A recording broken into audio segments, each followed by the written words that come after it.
Достар, қайырлы таң. Қалдарыңыз қалай бүгін? Бүгінгі таңда мен ерлі-зайыптылар туралы тақырыпты айтқым келіп тұр. Кешеден бері «Мужья и жены» деген фильмді көріп бастадым.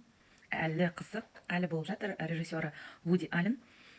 Ол кісі 80 жасында «Дождливый день Нью-Йорке» деген керемет бір романтикалық фильмді түсірген екен. Өмір туралы, адамдар туралы, талғамдар туралы, өзіне жар іздеген кезде өзіне деген рұқсат беру туралы фильм. Содан кейін маған сол режиссердің фильмдерін көру сондай тілегім ашылды.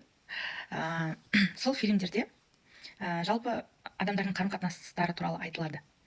Ал өмірде болса қарым-қатынастың тақырыбы айтыла беретін сияқты.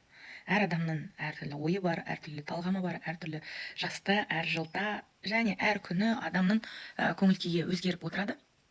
Бірақ менің ойымша бәрібір ерлердің арасында бір әйелдеріне қатты былай берілген, қатты бір адамды ғана сүйгіш еркек аз деп ойлаймын жалпы әлем бойынша. Мен өзімнің әлеуметтік желілерін жүргізіп жүрмін. Басы бос еркектер де, үйленген еркектер де лайк басады, бәріне рахмет. Бірақ одан жасайтын менің анализім, харизманы жақсы көреді олар, энергетиканы сезеді, көреді. Және соншама адам егер реакция беретін болса, бір видеоларға, бір музыкасы бар, көңіл күйді таратқанға, оған қарағанда ер адамдар әйелдерден көңіл күйді талап етеді. Сол көңіл күйді көп әйелдер жасай алмайды. Байқасам, қалада тұрамын ғой, қала дегенде 4-5 миллиондық адам бар қала. Әр жерде боламын, әйелдер шоғырланған жерлерде боламын. Соған қарағанда айтып жүрмін ғой мен. Әйелдерде напряжение көп, ішкі қысым көп. Олар харизманы көрсету қажет пе, қажет емес пе білмейтін сияқты.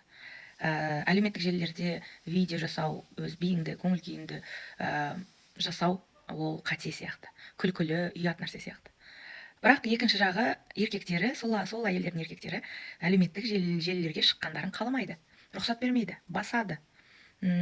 Ол ұят нәрсе. Егер оның әйелі видеода шығып, билеп қалып, денесін көрсетіп қалып, күлкісін көрсетіп қалып, жүзін көрсетіп қалса, онда бітті, бүкіл әлем біледі, сен менің әйелім емессің, сенің ойың жаман дегенде әңгімелер бар болатын, білемін. Өйткені менің басымда да сондай жағдайлар болған. Сондай жағдайлар бір ер адаммен. Сондықтан бұл біздің салтымыз, қазақтардың. Бірақ кейбір әйелдерге қызығасыздар, сосын тағы сіздерге жауап бермей жатса, ренжисіздер. Жауап бермеген кезде фотоларыңыз да жоқ. Не дұрыс ойларыңызды көре алмаймын мен парақшадан. Өз беттеріңіз, өздеріңіздің жақсы әдемі фотоларыңыз профильде жоқ. Мен не үшін жауап беруім керек? Мен жалпы айтып жатырмын ғой, әлеуметтік желіден жігіт іздеп жүрген адам емеспін негізінде. Өзімнің энергетикамды көтеріп жүрмін, және адамдарға да көңіл көтереді екен ол нәрсе. Бір-бірімізге лайк басамыз, бір-бірімізге рахмет айтамыз. Сонымен позитивпен бөлісеміз. Одан артық ешқайда ешкім кетіп жатқан жоқ. Сондықтан басқа әйелдерге қызыға бермей, өз әйелдеріңізді қалай қызықты қылсам, қалай мен қысымдарымды алып тастасам, қалай мен оның таланттарын қолдасам екен деп ойлаңыздар. Сол кезде сіздер бақытты өмір кешесіздер. Сол қалай ойлайсыздар, достар?